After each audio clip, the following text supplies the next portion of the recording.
আসসালামু আলাইকুম রহমতুল্লাহ নাহমাদুহু ওয়া নুসাল্লি আলা রাসূলিহিল কারীম আম্মা বাদ। এই দর্শে আমরা 6 থেকে 10 পর্যন্ত কায়দাগুলো নিয়ে আলোচনা করব ইনশাআল্লাহ। আল কায়দা আল ইজাজাতুল লাহিকাতু কাল ওয়াকালাতিস সাবিকা। তো 6 নম্বর কায়দা, এরপরে আছে কাফ র মিম জিম। কাফ র দ্বারা উসুল কারখি, মিম জিম দ্বারা আল মাজাল্লাতুল আহকামিল আদলিয়া। আল ইজাজাতুল লাহিকা, যে পরবর্তীতে যে অনুমতিটা দেওয়া হবে, পরবর্তীতে যে অনুমতি সম্পৃক্ত হবে, কাল ওয়াকালাতিস সাবিকা, তো কেমন যেন সেটা পূর্বের থেকেই কি ওয়াকালতি, পূর্বের ওয়াকালতি হিসেবেই কি গণ্য হবে। যেমন একটা উদাহরণস্বরূপ, যে মামা তার বাগিনীকে বিবাহ দিল। যে মামা দেখলো কোনো এক জায়গার মধ্যে সুপাত্র পেয়ে গিয়েছে, এমন অবস্থায় মামা যদি তার বাগিনীকে বিবাহ দেয়, তাহলে মামা তো আসলে বাগিনীর অভিভাবক না, মেয়ের অভিভাবক হলো তার বাবা, তারপর দাদা, তারপর ভাই, তারা কি হয়? অভিভাবক হয়। তো এখন যদি মামা বিবাহ দিয়ে দেয়, পরবর্তীতে এসে তার বাবাকে জানায়, মেয়েকে জানায়, মেয়ে অনুমতি দিয়ে দেয়, বাবা অনুমতি দিয়ে দেয়, তাহলে কেমন যেন তার বিবাহটা পূর্ব থেকেই, মানে তার যে ওয়াকালতিটা পূর্ব থেকেই ছিল, পূর্ব থেকে হিসাবেই কি গণ্য হবে। এটা কি বলা হয়েছে? আল ইজাজাতুল লাহিকাতু কাল ওয়াকালাতিস সাবিকা, যে পরবর্তীতে যে অনুমতি দেওয়া হয়, এজাজত দেওয়া হয়, কেমন যেন সেটা পূর্ব থেকেই কি অনুমতি, পূর্ব থেকেই ওয়াকালত। এর উদাহরণ হলো, যে এর মাসলাগুলো থেকে এখানে এবারতে দেওয়া আছে। যেমন কেউ যদি কারো মালের উপর কি করলো, চুক্তি করলো, অথবা কাউকে বিবাহ দিল, এরপর যখন তার নিকট সে খবরটা পৌঁছলো এবং সে অনুমতি দিয়ে দেয়, তাহলে সেটা কি কার্যকর হয়ে যাবে। কিন্তু এই ক্ষেত্রে ইমাম শাফি রহমতুল্লাহ আলাইহি ইখতিলাফ করেন। তিনি বলেন যে আকদ কখনো কি হয় না, কোনো চুক্তি তাওয়াক্কুফ হয় না, মওকুফ থাকে না। অনুরূপভাবে বায়া ফুজুলি যেগুলো রয়েছে, যে অতিরিক্ত থার্ড পার্টি, তৃতীয় পক্ষ যারা রয়েছে, সে যদি কোনো কিছু বিক্রি করে ফেলে, এরপর যদি অনুমতি দিয়ে দেয়, তাহলে অনুমতি হিসাবে কি গণ্য হয়ে যাবে। তাই এখানে একটা মাসালা সর্বশেষ আলোচনা করা হয়েছে। যদি মুশতারির হাতে, অর্থাৎ ক্রেতার হাতে যদি সমন কি হয়ে যায়, নষ্ট হয়ে যায়, ঠিক আছে, মুশতারির হাতে ভালাকা সামানু ফিয়া দিল মুশতারি, মুশতারির হাতে যদি নষ্ট হয়ে যায়, এজাজতের পূর্বে যদি নষ্ট হয়ে যায়, অথবা পরে যদি নষ্ট হয়ে যায়, তাহলে এর কোনো বিনিময় বা জরিমানা দিতে হবে না। যদি সেই সমনটা কি হয়, ঋণ হয়, অর্থাৎ টাকা হয়। আর যদি সেটা কি হয়, বস্তু হয়, আরজান বস্তু হয়, তাহলে সেটা এজাজতের পর্যন্ত, অর্থাৎ অনুমতি পর্যন্ত বাকি থাকাটা কি সত্য, অনুমতি পর্যন্ত বাকি থাকতে হবে।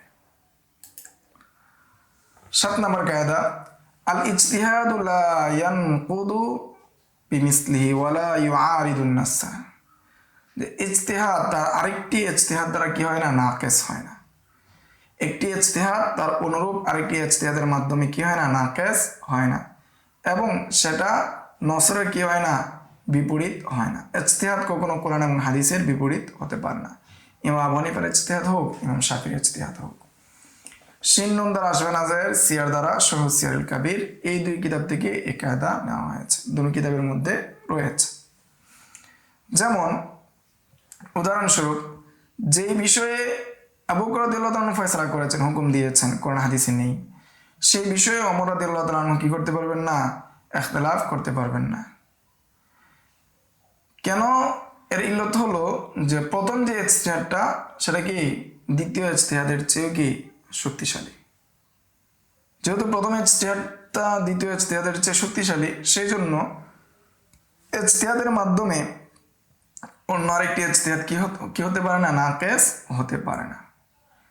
নাকিস যদি হয়ে যায়, তাহলে সমস্যা কি? সমস্যা হলো এর মাধ্যমে কোনো হুকুমই কি হবে না, স্থির হবে না। মাশাক্কাতুন শাদীদা, এর মাধ্যমে কি বড় ধরনের সমস্যা হবে। যে পূর্বে কাজে একটা রায় দিল, পরবর্তী কাজে এসে কি করে দিবে, সেই রায়টাকে নষ্ট করে দিবে। অনুরূপভাবে যদি ইজতিহাদ নসের বিপরীত হয়, ইজতিহাদ কিসের বিপরীত হয়? নসের বিপরীত হয়। তাহলে ইজতিহাদকে প্রাধান্য দেওয়া যাবে না, নসকে প্রাধান্য দিতে হবে। যেমন কোনো বিষয়ে শাসক বা আমির কি দিল, আদেশ দিল, এমন অবস্থায় ওই বিষয়ে যদি ইখতিলাফ হয়, ঠিক আছে, যে কেউ বলতেছে এটার উপর আমল করা যাবে না, এটা সমস্যা, কেউ বললো এটার উপর আমল করা যাবে, সমস্যা নাই, এমন যদি ইখতিলাফ হয়, তাহলে আমিরের কথার উপর কি করতে হবে? পালন করতে হবে, আমিরের কথাকে মেনে নিতে হবে। কেননা আমিরের আদেশ পালনের বিষয়ে নস এসেছে।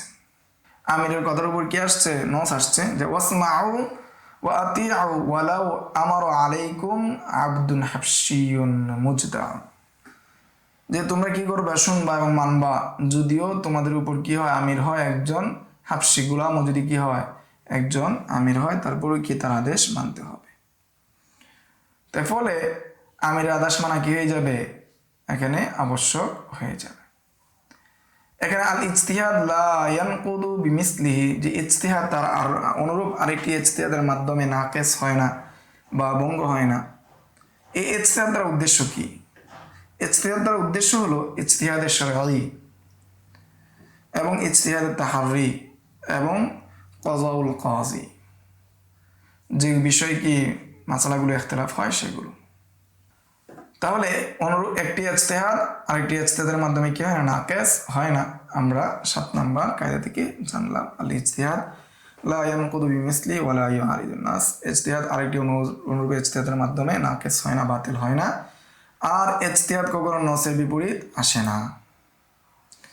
8 নম্বর কায়দা আল আজরু ওয়াজ জিমান লা ইয়াজতামিআন, যে আজর এবং জিমান দুইটা কি হয় না? একত্রিত হয় না। উদাহরণস্বরূপ আপনি একটা গাড়ি ভাড়া নিলেন এবং একটা প্রাইভেট কার ভাড়া নিলেন 5,000 টাকা দিয়ে। এখন কোনো কারণে দুর্ঘটনাবশত গাড়িটা অ্যাক্সিডেন্টে চুরমার হয়ে গেছে, অথবা নদীতে পড়ে, সাগরে পড়ে বা চোরাই চিন্তায় হয়ে জিনিসটা শেষ হয়ে গিয়েছে। এমন অবস্থায় আপনি এই গাড়ির জরিমানা দিবেন, গাড়ির মূল্য দিবেন, গাড়ির মূল্য কী ছিল সেই মূল্য দিবেন, কিন্তু এই যে জয় দিনের জন্য ভাড়া নিয়ে এসেছিলেন সেই ভাড়া আপনি দিবেন না, দেওয়া লাগবে না। কেননা পূর্বের যে গাড়িটা ছিল সেই গাড়ির বিপরীতে আপনি তাকে আরেকটা গাড়ি দিচ্ছেন, আর পূর্বের গাড়ির যেহেতু আপনার হয়ে যাচ্ছে, এখন সেই গাড়িকে আপনার ব্যবহার করার কারণে আপনার নিজের গাড়ি ব্যবহার করেছেন, সেটার কোনো ভাড়া আপনাকে দিতে হবে না। এটি বলা হয়েছে আল আজরু ওয়াজ জিমানু লা ইয়াজতামিআন, যে আজর এবং জেমান, জরিমানা এবং কি বিনিময়, দুইটা কি হয় না? একত্রিত হয় না। দাল র দ্বারা বোঝানো হয়েছে আব্দুল মুখতার, ফতোয়া শামির মতন, আলাউদ্দিন হাসকাফি রাহিমাহুল্লাহ এর কিতাব, এই কিতাব থেকে নেওয়া হয়েছে।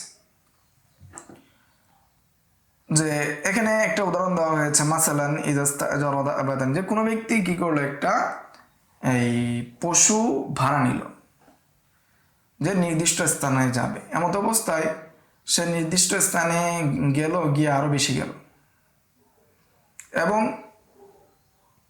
নির্দিষ্ট স্থানে বেশি গিয়ে যাওয়ার পরে সেটা কি হয়ে গেল? ওই প্রাণীটা মারা গেল। তাহলে তার উপর যেমন আবশ্যক হবে, ওই প্রাণীর মূল্য দিতে হবে, তার যে ভাড়া রয়েছে ভাড়া দেওয়া লাগবে না। তো এখানে একটা শর্ত দেওয়া হয়েছে, ইদাত তাহাদাস সাবাবু ওয়াল মাহাল্লু, যখন সবব এবং মহল, সবব এবং মহল যদি এক হয়, সবব এবং মহল যদি একসাথে পাওয়া যায়, যেখানে কি তার তাসাররুফ, তার কারণে এটা ধ্বংস হয়েছে, আবার মহল পরিবর্তন হয়েছে, মহল কি হয়েছে? পরিবর্তন হয়েছে, এই দুইটা জিনিস এক জায়গায় পাওয়া যাচ্ছে, তখন আজর এবং জামান কি হবে না? একত্রিত হবে না। এখন যদি সবব পাওয়া যায় যে তার কারণে ধ্বংস হয়েছে, কিন্তু সে মহল অতিক্রম করে নাই, তার তাসারুফের কারণে ধ্বংস হয়েছে, কিন্তু মহল সে অতিক্রম করে না, যে স্থানে যাওয়ার কথা ছিল, যে নির্দিষ্ট স্থানে যাওয়ার কথা ছিল, সেই নির্দিষ্ট স্থানে গিয়েছে। এমত অবস্থায় আজর এবং জিমান একত্রিত হতে পারে। এর উদাহরণস্বরূপ কেউ একটা নির্দিষ্ট জায়গার জন্য একটা কি প্রাণী ভাড়া নিল, এমত অবস্থায় সে তার সাথে আরেকজন ব্যক্তিকে নিল। তার কথা ছিল সে একজন যাবে, কিন্তু সে তার পরিবারকেও নিল। নির্দিষ্ট স্থানে যাওয়ার পরে সেই প্রাণীটি মারা গেল, তাহলে এখানে মহল পাওয়া যাচ্ছে না, মহল সে অতিক্রম করে নাই। শুধু কি সবব পাওয়া যাচ্ছে যে তার তাসারুফের কারণে, তার অতিরিক্ত লোক আরোহণ করানোর কারণে প্রাণীটা মারা গেল। সেজন্য সে প্রাণীর সে অর্ধেক মূল্য দিবে এবং তার আজরও দিতে হবে, দুটাই দিতে হবে। তখন আজর এবং জিমান কি হতে পারে? এক জায়গায় হতে পারে। তাহলে 8 নম্বর কায়দা হলো আল আজর ওয়া জিমান লা ইয়াজতামিআন। আজর এবং জিমান দুইটা কি হয় না? একত্রিত হয় না। এই কায়দাটি নেওয়া হয়েছে আদ-দুরুল মুখতার কিতাব থেকে, আল্লামা হাসকাফির কিতাব থেকে। 9 নম্বর কায়দা আল আজারু লা ইয়াহিল্লু ক্বাবলা ওয়াক্তিহি। শিন নুন দ্বারা উদ্দেশ্য হলো আসমান আজার। আজার যেটা রয়েছে, নির্দিষ্ট সময় যেটা রয়েছে, সেটা ওয়াক্তের পূর্বে, সময়ের পূর্বে সেটা কি হয় না? হালাল হয় না। ওয়াক্তের পূর্বে সেটা নেওয়া যাবে না। উদাহরণস্বরূপ, যে আমি কারো নিকট থেকে চুক্তিতে, 1 মাসের চুক্তিতে, 1 মাসের শর্তে কি করলাম? তার কাছ থেকে আমি একটা পণ্য ক্রয় করলাম, যে আমি তোমাকে এর মূল্য 1 মাস পরে দিব। এখন 1 মাসের পূর্বে, 1 মাস হওয়ার আগে ক্রেতা আমার নিকট সেই জিনিসের মূল্য আমার নিকট চাইতে পারবে না। এটাকে বলা হয়েছে আল আজালু লা ইয়াহিল্লু ক্বাবলা ওয়াক্তি, যে ওয়াক্তের পূর্বে আজাল কি হবে না? আসবে না। ওয়াক্তের পূর্বে দেনা চাওয়া যাবে না। হাসিয়ার মধ্যে আর ইস্তিসনা করা হচ্ছে ইল্লা আন ইয়ামুতাল মাদিয়ুন ওয়ালাউ হুকমান বিল লিহাকি মুরতাদ্দান বিদারিল হাব। তবে যদি মাদিয়ুন, ঋণগ্রস্ত ব্যক্তি, যে টাকা, যার নিকট টাকা পাওয়া, যে ঋণগ্রস্ত, যে যার নিকট মূল্য পাবে, সে যদি কি হয়? মৃত্যুবরণ করে। যেমন আমার কাছ থেকে আমি কি করলাম? ক্রয় করলাম, আমার নিকট মালিকে কি পাবে? 1 লাখ টাকা পাবে। 1 মাস পরে সে নিবে। এখন ঘটনাক্রমে যদি 15 দিন যাওয়ার পরেই আমার মৃত্যু চলে আসে, এমত অবস্থায় তার পাওনাটা হবে আমার তালিকার উপর, আমার উত্তরাধিকারী যে সম্পত্তি রয়েছে সেই সম্পত্তির উপর। তো 1 মাস পূর্বেই সে কি করতে পারবে? চাইতে পারবে ওয়ারিসদের নিকট, এবং 1 মাস পূর্বেই সে নিতে পারবে মৃত্যুবরণ করার কারণে। অথবা যদি হুকমান মৃত্যু হয়, হুকমান মৃত্যু তার উদ্দেশ্য হলো কাফের হয়ে বা ঋণগ্রস্ত ব্যক্তি সে মুরতাদ হয়ে অন্য দেশে চলে গেল, এটাকে বলা হয় হুকমান মৃত্যু। এর মাধ্যমে কি হবে? এর মাধ্যমেও সময়, যে নির্দিষ্ট সময় ছিল সেই নির্দিষ্ট সময় বাতিল হয়ে যাবে। তবে যদি দায়েন, ঋণদাতা যদি মৃত্যুবরণ করে, এর মাধ্যমে হবে না। 10 নম্বর কায়দা আল ইহতিয়াত ফি হুকুকিল্লাহি তাআলা জাইজুন ওয়া ফি হুকুকিল ইবাদি লা ইয়াজুজ। সতর্কতা আল্লাহ তাআলার হকের ক্ষেত্রে প্রযোজ্য হবে, কিন্তু বান্দার হকের ক্ষেত্রে সতর্কতা প্রযোজ্য হবে না। কাফরা দ্বারা উদ্দেশ্য হলো উসুল কারকি থেকে এইটা নেওয়া হয়েছে। আমরা হাসিয়াতে চলে যাই। ক্বালা মিন মাসাইলিহি ইযা দারাতিস সালাতু বাইনাল জাওয়াজি ওয়াল ফাসাদি। যে কোন নামাজ যদি দেখা যায় যে এখানে ফাসাদ হওয়ার সম্ভাবনা আছে, জায়েজ হওয়ার কি আছে? সম্ভাবনা আছে, তাহলে ওই যে আদায়কৃত নামাজ যেটা রয়েছে সেটাকে আবার আদায় করে নিবে। কেন? লিয়ান্নাহু লাউ আদ্দা মা লাইসা আলাইহি আউলা মিন তারকি মা আলাইহি। কেননা সে তার উপর যেটা আবশ্যক না সেটা যদি সে আদায় করে নেয়, ছেড়ে দেওয়া থেকে সেটা কি হবে? উত্তম হবে। অর্থাৎ নামাজ এখানে ফাসাদ হওয়ার সম্ভাবনা রয়েছে, জায়েজের সম্ভাবনা রয়েছে। এখন যদি সে দ্বিতীয়বার আদায় করে নেয়, তাহলে তার এই সতর্কতা হয়ে গেল, তার মানে ফাসাদের যে সম্ভাবনা আছে সেটা চলে গেল। আর আল ইহতিয়াত ফি হুকুকিল ইবাদি লা ইয়াজুজ, এর অর্থ হলো যে জরিমানা ইদা দারা বাইনাল জাওয়াজি ওয়া আদামিহি লা ইউজিবু বিল ইহতিয়াত। এখানে জরিমানা আসার কি আছে? সম্ভাবনা আছে, এবং না আসারও সম্ভাবনা আছে। এমত অবস্থায় সন্দেহের মাধ্যমে, শকের মাধ্যমে জরিমানা কি হবে না? আবশ্যক হবে না। কেননা শখের মাধ্যমে কি আসে না, জরিমানা আসে না। তাহলে বান্দার ক্ষেত্রে ইহতিয়াত করা জরুরি না, বান্দার হকের ক্ষেত্রে ইহতিয়াত করা জরুরি না, কিন্তু আল্লাহ তাআলার হকের ক্ষেত্রে ইহতিয়াত করা কি জরুরি, সতর্কতা অবলম্বন করা জরুরি। তাহলে আমরা আরো 5টি কায়দা এখান থেকে জানতে পারলাম, 6 নাম্বার থেকে 10 নাম্বার। এই ছিল আজকের দর্স। আসসালামু আলাইকুম ওয়া রাহমাতুল্লাহ। يؤتي الحكمة من يشاء ومن يؤت الحكمة فقد أوتي خيرا كثيرا وما يذكر إلا أولو الألباب.